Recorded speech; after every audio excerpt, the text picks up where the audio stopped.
Hello, this is Harry. In this video, let's watch the crime film Stolen, starring Nicolas Cage. The male protagonist, Will, was the leader of the four-person theft gang. They started stealing one night. They didn't know that the FBI had already ambushed under the target peripheral. They were also eavesdropped on remotely. The FBI was waiting for them to get their hands dirty. Hoyt was a computer expert. After he turned off the alarms and cameras, Will and Vincent went straight to a toy store.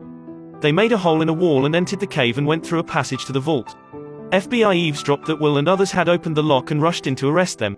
FBI believed that the target of Will and others was the jewelry store next to the toy store, because they took photos of Will stepping on the jewelry store before.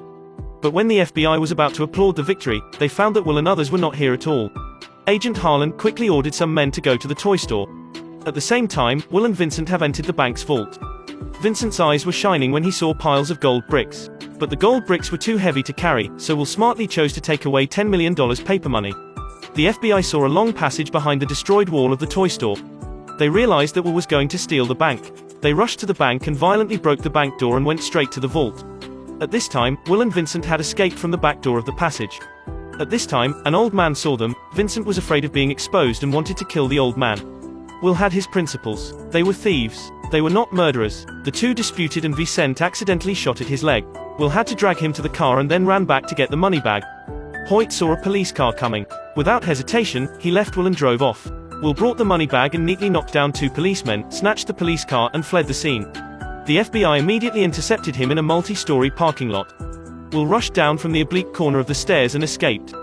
But the road studs that were set right after exiting the parking lot made the tire break. The car lost control and rushed into a church. The FBI rushed to surround this place. There was no way to escape. Will could only come out and get caught. But the FBI found no money.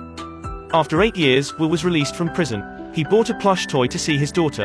But Agent Harlan did not give up on tracing the stolen $10 million. If Will walked out with money, he would have to go to jail for another 10 years. So Harlan thought Will was hiding the money somewhere. Now that he was out of prison, he would definitely find the money. Will insisted that the money was not with him, and Harlan could only send someone to watch him secretly. The 15-year-old daughter, Allison, felt very strange to her father.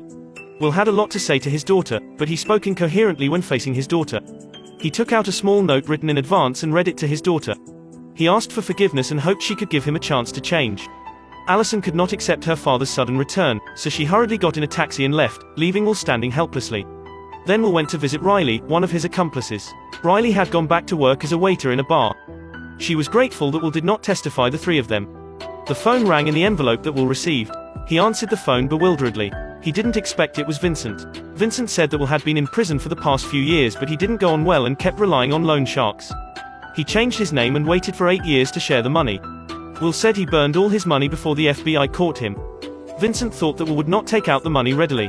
He drove a taxi all the way to follow Will. Allison was in his car just then.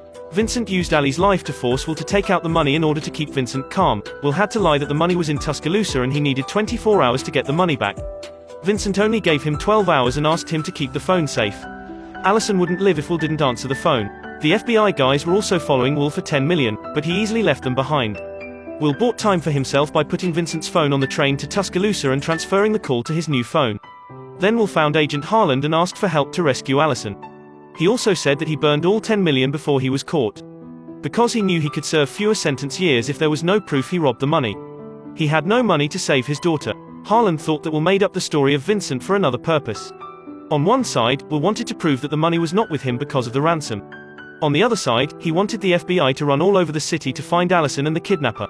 This way Will would have time to transfer the stolen money and spend the rest of his life happily. Harlan also showed Will the evidence that Vincent had died. He wanted Will's lie to be self-defeating. Will patiently explained that Vincent was just faking his death. But Harlan didn't want to hear Will anymore. He didn't take his words seriously. Helpless, Will stunned two police officers in the elevator to grab their work ID cards. Then he entered the FBI archives and found the current address of his former accomplice, Hoyt. Vincent really installed the GPS on the phone. He was relieved to learn that Will was in Tuscaloosa. After waking up, Allison shouted for help in the trunk. But there was a soundproof sponge in the trunk and no one could hear her in the crowded street. At this time, a guest forcibly boarded the car. Allison cut a hole in the back of the seat.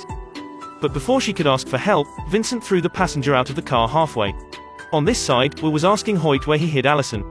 But Hoyt only knew that Vincent hid Allison in the trunk of a taxi and drove around the city. Done talking, the two started fighting. Hoyt was killed on the spot by the FBI. Will jumped from the balcony to the building next door and escaped. In a hurry, he ran into a taxi. He remembered that Vincent drove a taxi from this company when he hijacked Allison. So he took out a gun and forced the driver to check the location of Vincent's car. Will drove away in a taxi after knowing about the license plate number and location. But the central city was having a big event that was not open to traffic. Will could only abandon the car and climb up. The hard work paid off. The man finally found the car. Will ran to find the driver, but the driver was not Vincent. The license plate number was also affixed, and the GPS of Vincent's car was in the trunk. At this time, the FBI arrested Will for illegally accessing the FBI archives and assaulting a police detective. Will's phone rang halfway. The detective didn't allow him to answer. Afraid that Vincent would do something to his daughter, he took the risk to grab the phone, and the vehicle got out of control and crashed to the ground. Fortunately, Will was fine. He told Vincent that he had no money, but he could go get another amount of money to save Allison. Then Will told Riley about Allison's kidnap and $10 million. He begged Riley to help him rob the bank again. Riley agreed to help Will save his daughter. They crossed 6 blocks from the sewer to the bottom of the vault, using a heat gun to melt a hole in the vault floor and then melting the gold brick. The molten gold bricks flowed into the water and instantly solidified into gold bumps. 5 minutes later, the fire alarm in the vault rang. The FBI rushed to the scene, but Will and Riley had dragged the gold away and escaped from the sewer. The FBI intercepted Riley's vehicle from the road only to find that they were trapped. Will had driven another car to the trading place with Vincent, who knew that Vincent not only wanted money but also wanted Will and Allison to die. He had a grudge against Will for making him lose a leg 8 years ago. He ignited the taxi and shot Will. Will put up with the wound and drove the lit taxi into the opposite pond. When he got out of the car to rescue his daughter, Vincent suddenly attacked him from behind. Will desperately subdued Vincent and rescued his daughter. In the end, Harlan finally knew that Will stole the gold to save his daughter. So he put all charges of stealing gold on Vincent, who was already dead. Well, this video ends here. Remember to like and subscribe. Thank you for watching. See you next time.